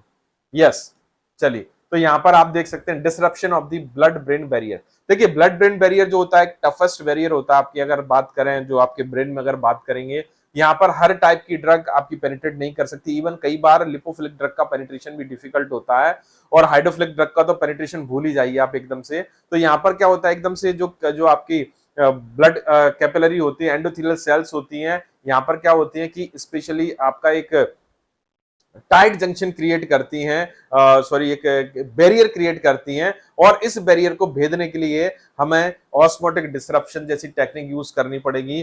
MRI guided focused ultrasound blood brain barrier disruption technique use करनी पड़ेगी, या फिर application of bradykinin analogue use करना पड़ेगा। ये तीनों की तीनों टेक्निक होती है जो ब्लड ब्रेन बैरियर को डिसरप्ट करने का काम करती है और ड्रग के पेनिट्रेशन को एनहांस करती है। चलिए दोस्तों, क्वेश्चन नंबर 22 पर आ चुके हैं। Classification of liposome are based on the structural aspect, structure के ऊपर बेस्ड है। देखिए, सारे के सारे क्लासिफिकेशन का पार्ट है, क्लासिफाइड कैसे न कैसे किए गए हैं। जैसे ओलिगोलेमुलर, मोर देन वन, जिसमें आपका कह सकते हैं लेमिला होती है, लेयर्स होती है, उसको ओलिगोलेमुलर बोलते हैं। यूजुअली 3 to 7 को हम ओलिगोलेमुलर कंसीडर करते हैं। स्मॉल यूनिलेमुलर, मतलब छोटे साइज का है, लेकिन single lamella, single layer, lamella मतलब लेयर होती है। नेक्स्ट है स्टेबल प्लूरीलेमिलर, तो यहां पर स्टेबिलिटी के बेस पर इसको क्लासिफाई किया गया है, ना कि स्ट्रक्चर के बेस पर। और लास्ट में आपका मल्टी वेसिकुलर, मल्टी वेसिकुलर मतलब इसमें क्या है, बहुत सारे वेसाइकल है, मल्टी लेमिलर नहीं, मल्टी वेसिकुलर। एक लाइपोसोम के अंदर बहुत सारे छोटे छोटे लाइपोसोम है, मतलब एक वेसाइकल के अंदर there are lot of vesicles, मतलब मल्टी वेसिकुलर। तो ये ए बी और डी ये तीनों की दोनों स्ट्रक्चरल फीचर को बताते हैं, लेकिन ऑप्शन सी स्ट्रक्चरल फीचर को नहीं बताता, ये स्टेबिलिटी के ऊपर बेस्ड रहता है टोटल तरीके से। तो आंसर क्या हो जाएगा दोस्तों, यहाँ पर C is the right answer, stable plurilamellar vesicles. Yes, तो आप देख सकते हैं मल्टी लेमिलर वेसाइकल्स मतलब लार्ज वेसाइकल कैसे होते हैं, जिनका बहुत सारी लेयर्स होती हैं और साइज भी बड़ा रहता है, मोर देन 0.5 माइक्रोन इसका साइज होता है। ओलिगोलेमिलर वेसाइकल थोड़े से छोटे होते हैं, 0.1 to 1 माइक्रोन इनका साइज रहता है अगर हम देखें। फिर उसके बाद स्मॉल यूनिलेमिनर वेसाइकल 20 to 100 नैनोमीटर, और लार्ज यूनिलेमिनर वेसाइकल सबसे बड़े साइज के होते हैं। अगर हम देखें इसको आपके 1000 नैनोमीटर, यहाँ पर नैनोमीटर के हिसाब से अगर देखें तो मल्टी लेमिलर वेसाइकल आपका मोर देन 1 माइक्रोन होते हैं। चलिए दोस्तों बात करते हैं क्वेश्चन नंबर 23 की। 23 नंबर क्या कह रहा है, physical entanglement of the mucin strands and the flexible polymeric chain is an accordance with, किस टाइप की थ्योरी है। देखिए यहाँ पर क्या होता है कि म्यूसिन स्ट्रैंड जो होता है, म्यूसिन किसका पार्ट होता है, आपकी डिफरेंट टाइप की लेयर्स रहती है आपकी बॉडी में। अगर बात करें जीआईटी ट्रैक्ट को ही देख लें, जीआईटी ट्रैक्ट में अगर देखें तो म्यूसिन जो लेयर्स होती है म्यूकस सीक्रेट, जो आपका म्यूकस सीक्रेट करती है। तो यहाँ पर क्या होता है, एक तरीके से ये आपका जो पॉलीमर है जो इसमें इंटेंगल हो रहा है, तो किस थ्योरी के अकॉर्डिंग हो रहा है वो हमें जानना जरूरी है। तो यहाँ पर देखें ऑप्शन है वेटिंग थ्योरी, ऑप्शन बी है आपका diffusion theory, option C electronic theory and option D adsorption theory. तो दोस्तों ये जो फिजिकल इंटेंगलमेंट हो रहा है ये आपका पार्ट है डिफ्यूजन थ्योरी का। किसका पार्ट है दोस्तों, डिफ्यूजन थ्योरी का। तो इसलिए आंसर क्या हो जाएगा, B, B is the right answer. तो आप देख सकते हैं यहाँ पर डिफरेंट टाइप की थ्योरीज जो आपके सामने है, ये थ्योरी की हेल्प से आप बड़ी आसानी से समझ सकते हैं, जान सकते हैं कि किस टाइप से आपका म्यूको अडेशन हो रहा है, क्योंकि बेसिकली जो म्यूसिन में जो पॉलीमर अटैच होगा वो इतनी सारी मैकेनिज्म से अटैच होगा। इलेक्ट्रॉनिक थ्योरी इसमें क्या होता है कि जो आपका म्यूसिन नेटवर्क का ग्लाइकोप्रोटीन होता है और आपका जो मटेरियल है उनके बीच में क्या होगा, इलेक्ट्रोस्टैटिक इंटरेक्शन होगा, ये इलेक्ट्रॉनिक थ्योरी को बताता है।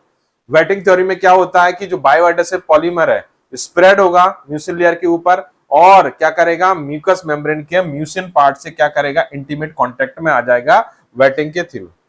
एडजॉर्प्शन थ्योरी में क्या होता है, सरफेस फोर्सेस लगेंगे डिफरेंट टाइप के, जैसे कि covalent forces, ionic bonded, hydrogen van der Waals forces, जिसके कारण केमिकल बॉन्डिंग डेवलप होगी जो एडजॉर्प्शन को कह सकते हैं कि इनिशिएट करेगी। डिफ्यूजन थ्योरी में अगर देखें तो यहाँ पर फिजिकल इंटेंगलमेंट होता है, ये जो क्वेश्चन में था फिजिकल इंटेंगलमेंट के लिए रिस्पॉन्सिबल होती है डिफ्यूजन थ्योरी। फिजिकल इंटेंगलमेंट को एक्सप्लेन करने के लिए हम डिफ्यूजन थ्योरी यूज करते हैं। और एक और होती है फ्रैक्चर थ्योरी, जिसमें मैक्सिमम टेंसाइल स्ट्रेंथ को स्ट्रेस को एनालाइज किया जाता है during detachment of the bioadhesive drug delivery systems from the mucosal surface. तो दोस्तों यहाँ पर आंसर आपको क्लियर है एकदम से। चलिए आगे बढ़ चलते हैं, हम लोग आगे बढ़ते हैं नेक्स्ट क्वेश्चन की तरफ आते हैं। Question number 24। क्वेश्चन नंबर 24 क्या कहता है, permeation enhancer used in mucosal drug delivery system. कौन सा परमिएशन एनहांसर है जो कि म्यूकोसल ड्रग डिलीवरी सिस्टम में यूज किया जाता है। तो दोस्तों हम सबसे पहले ऑप्शंस को देखते हैं। यहाँ पर देखें ऑप्शन में अगर बात करें तो मिथाइल पैराबेन, ये तो प्रिजर्वेटिव होता है, बहुत अच्छा प्रिजर्वेटिव होता है, ये तो होगा नहीं, ठीक है ना। ये कैल्शियम क्लोराइड आपका डेसिकेशन में काम करता है, मॉइस्चर का एब्जॉर्ब करने का काम करता है, डेसिकेशन में पार्टिसिपेट करता है। ओके, तो ये भी नहीं होगा मॉइस्चर को। सोडियम क्लोराइड ये डिफरेंट टाइप के पर्पस से यूज किया था, स्पेशली अगर देखें तो टोनोसिटी मॉडिफायर होता है बहुत सारी प्रिपरेशन में। कैसा दोस्तों, टोनोसिटी मॉडिफायर।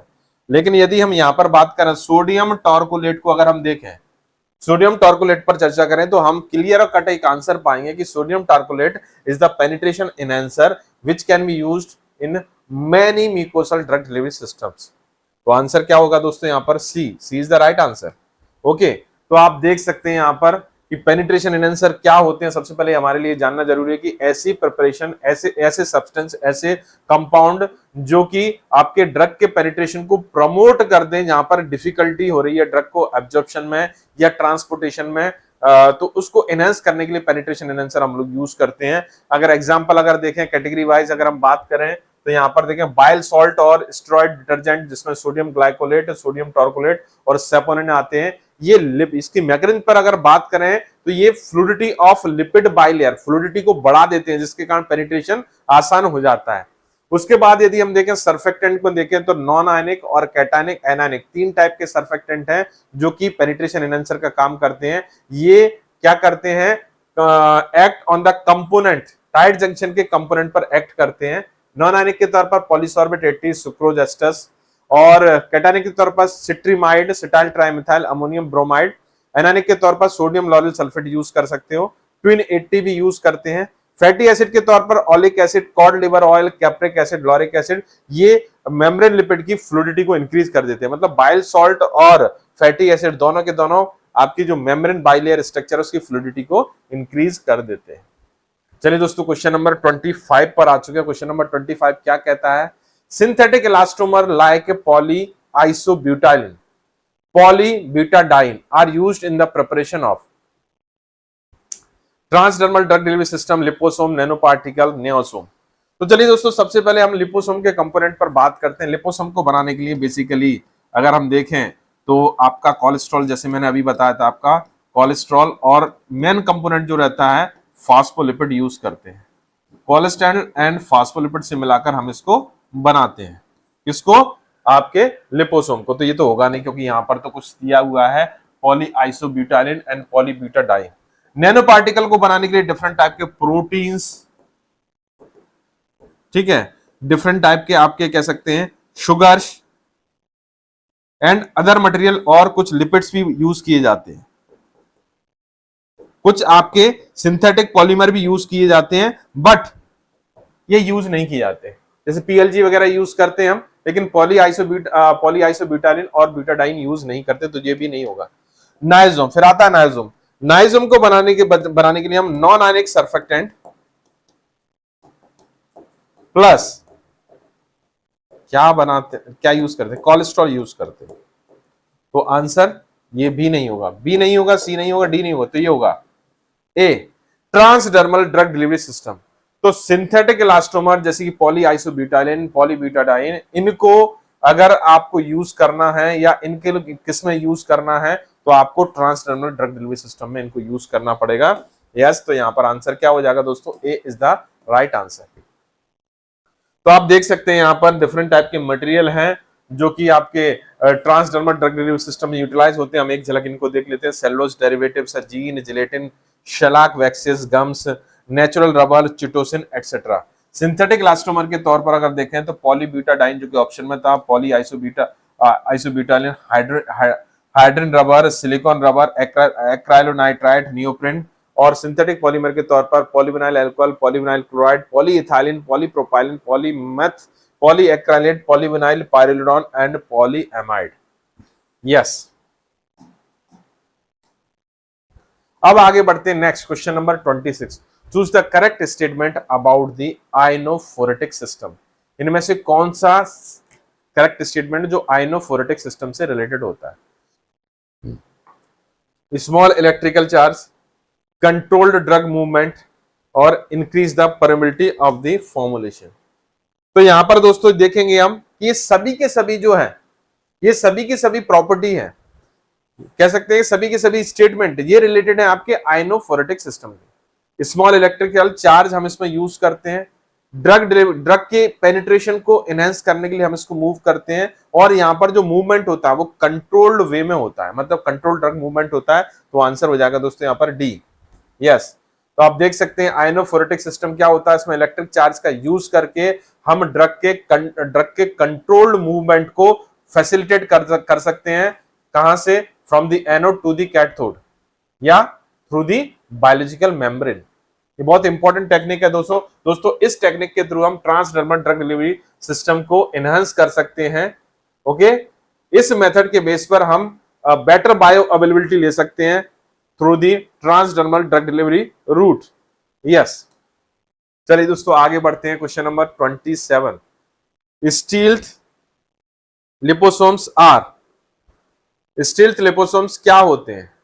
ए pegylated, B derived phospholipid, C Doxil और सीलेक्स, और option D all of the above. तो देखिए स्टील्थ लाइपोसोम क्यों बनाए जाते हैं उसके पहले कि मैं आपको बता देता हूं, सबसे इंपॉर्टेंट चीज जो मैं आपको बताने जा रहा हूं, ठीक है।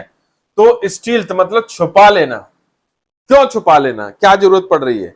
ड्रग डिलीवरी सिस्टम है, इनको छुपाने की क्या जरूरत पड़ रही है, सबसे इंपॉर्टेंट चीज हमें देखते हैं। तो यहां पर अगर हम बात करें, दोस्तों देखेंगे स्टील्थ लिपोसोम में अगर हम बात करें तो क्या होता है कि जैसे कोई भी ड्रग डिलीवरी सिस्टम होता है, कोई भी ड्रग डिलीवरी सिस्टम होता है जो कि आपकी बॉडी में ब्लड में पहुंचेगा, ठीक है, कोई भी ड्रग डिलीवरी सिस्टम हमारी बॉडी में पहुंचता है तो हमारी बॉडी के RES Uptake system, reticulo endothelial system जो होता है, मैक्रोफेज सिस्टम रहता है, उसके लिए ये आपका जीनोबायोटिक्स होता है, या कह सकते हैं एक्सो जीनोबायोटिक्स, और बोल दें एक्सो जीनोबायोटिक्स होता है, बाहरी तत्व रहता है। तो जैसे ही बॉडी में पहुंचेगा, जैसे ये बॉडी में पहुंचेगा तो क्या होगा, बॉडी में पहुंचने के बाद ये हमारी बॉडी का जो आरईएस सिस्टम है वो अपटेक पहुंच जाएगा। जैसे लिपोसोम हमारी बॉडी में पहुंचा, ब्लड में पहुंचा, सपोज करिए ब्लड में पहुंचा हमारा, ये आपका लिपोसोम है, ये ब्लड में पहुंचा, तो आपकी मैक्रोफेज क्या करेंगे, इसके पास आएंगी और इसको इनगल्फ कर लेंगे, फेगोसाइटोसिस कर लेंगे, खत्म कर देंगे इसको। तो आपको कई बार लॉन्ग सर्कुलेटिंग लिपोसोम बनाने के लिए इनको स्टील्थ करना पड़ता है, लॉन्ग सर्कुलेटिंग। तो स्टील्थ का मेन एम क्या है, स्टील्थ का एम क्या है? स्टील्थ का एम ये है, क्या एम है? स्टील्थ का एम ये है कि आपको लॉन्ग सर्कुलेटिंग क्या बनाना है, लिपोसोम बनाना है। क्या बनाना है? Long circulating liposome. ओके, तो उसके लिए आप पिगाइलेटेड बना सकते हो, ठीक है, पिगाइलेशन कर दीजिए। ऑब्वियस सी बात है, लिपोसोम है तो फास्फोलिपिड से डिराइव होगा, और मार्केट में डॉक्सिल और सीलिक्स के नाम से प्रिपरेशन अवेलेबल है। तीनों ही ऑप्शन करेक्ट है, मतलब ऑल ऑफ दीज आंसर हो जाएगा। क्या हो जाएगा दोस्तों आंसर? All of these. तो इस क्वेश्चन का आंसर हम चलेंगे किसका, इस क्वेश्चन का आंसर की तरफ, तो आंसर हम पाएंगे D, all of these. Yes, तो यहां पर कोटेड लाइपोसोम है जो, जिसमें आप पीजी यूज कर रहे हो, जिसके कारण मैक्रोफेज अपटेक से आप बचा रहे हो उसके, और मैक्रोफेज अपटेक से बचाने के बाद उसका प्रोलोंगेशन आप अचीव कर रहे हो। ओके, चलिए अब आते हैं क्वेश्चन नंबर 28 है, sonication of liposomal product may be related to the conversion of MLV to ULV, SUV to MLV, MLV to SUV, none of these. Sonication करना है आपको, क्या करना है? सोनिकेशन। तो सोनिकेशन मैकेनिज्म में क्या करते हैं हम दोस्तों, सबसे इंपॉर्टेंट चीज बताना चाहूंगा कि high energy ultrasonic wave use करते हैं, high energy ultrasonic wave use की जाती है। और जब भी कभी high energy ultrasonic wave use करते हैं तो कोई भी बड़े साइज का पार्टिकल जो होता है वो टूटेगा, टूटता है। और यहां पर अगर मान लीजिए कोई मल्टी लैमिलर सब्सटेंस है, ठीक है ना, तो वो कहीं ना कहीं ब्रेक डाउन होगा और मल्टी लैमिला से उसको, ठीक है, स्मॉल यूनिलैमिलर वेसाइकल में कन्वर्ट हो जाएगा, क्योंकि इसकी लैमिला भी टूटेंगे और साइज भी छोटा हो जाएगा, ठीक है। तो आंसर क्या हो जाएगा? सी, मल्टी लैमिलर वेसाइकल से स्मॉल यूनिलैमिलर वेसाइकल में कन्वर्ट हो जाएगा, मतलब लैमिला भी हटेंगे और साइज भी छोटा हो जाएगा। तो सोनिकेशन टेक्नोलॉजी से हम लार्ज साइज के वेसाइकल से स्मॉल साइज के वेसाइकल और मल्टी लैमिला से सिंगल लैमिला वाले वेसाइकल ऑब्टेन करते हैं। तो आप देख सकते हैं एक्सप्लेनेशन में अल्ट्रासोनिक में प्रोब सोनिकेटर और बाथ सोनिकेटर दो हम यूज करते हैं, और स्पेशली इसकी हेल्प से हम क्या करते हैं, इसका ब्रेक डाउन क्रिएट करते हैं, एमएलवी का स्मॉल यूनिलैमिलर वेसाइकल में कन्वर्ट करते हैं। चलिए अब आ चुके हैं क्वेश्चन नंबर 29, मतलब सेकंड लास्ट क्वेश्चन है इस डिस्कशन का। The particulate system is also known as bodies of water. Liposome is the lipid body, niosome is the non ionic surfactant body, dendrimer bush like structure. तो कहीं bodies of water तो इन तीन options में दिख नहीं रहा, liposome में नहीं दिख रहा, नाइजोम में भी नहीं दिख रहा और डेंड्राइमर में नहीं दिख रहा। लेकिन अगर देखें ऑप्शन ए एक्वासोम, एक्वासोम क्या है? एक्वा मतलब वाटर, सोम मतलब बॉडीज, बॉडीज ऑफ वाटर क्या हो जाएगा? एक्वासोम हो जाएगा। तो आंसर ए हो जाएगा। चलिए, तो आप देख सकते हैं एक्वासोम में, एक्वासोम प्रिपरेशन आपकी बॉडीज ऑफ वाटर कहलाती है। चलिए दोस्तों, क्वेश्चन नंबर 30 मतलब लास्ट क्वेश्चन पर पहुंच चुके हैं। Microsphere are prepared by coacervation using non solvent trituration pH pressure.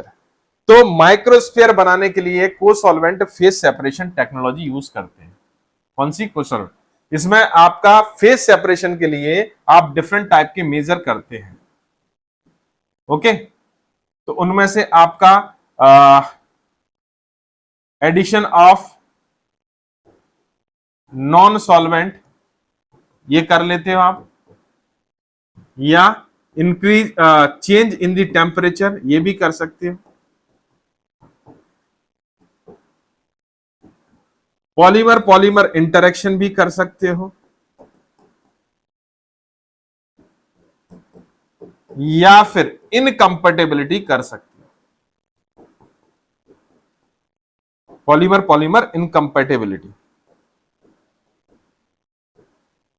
Okay, तो यहां पर अगर देखेंगे तो ट्राइचुरेशन या पीएच या प्रेशर नहीं होगा, यहां पर क्या होगा? Addition of non solvent. तो कोसर्वेशन फेस सेपरेशन मेथड में आप क्या करते हो? नॉन सॉल्वेंट को ऐड करके या अदर सॉल्वेंट को ऐड करके आप फेस सेपरेशन कैरिड आउट करते हो। तो आंसर ए हो जाएगा। ओके, इस तरीके से आप माइक्रो कैप्सूल, इस मेथड से आप माइक्रो कैप्सूल और माइक्रोस्फीयर बना सकते हो। चलिए दोस्तों, थैंक यू सो मच। तो ये थे हमारे 30 क्वेश्चन जो कि आपके 3 टॉपिक पैकेजिंग, एरोसॉल और noble and control drug delivery system से लिए गए थे। डेफिनेटली दोस्तों, इन 30 क्वेश्चंस के थ्रू आपकी इन तीनों टॉपिक्स की इंफॉर्मेशन नॉलेज में काफी इनहांसमेंट हुआ होगा, आपके कंसेप्ट रिवाइज हुए होंगे और बहुत सारी नई चीजें भी आपको देखने सुनने को मिली होंगी।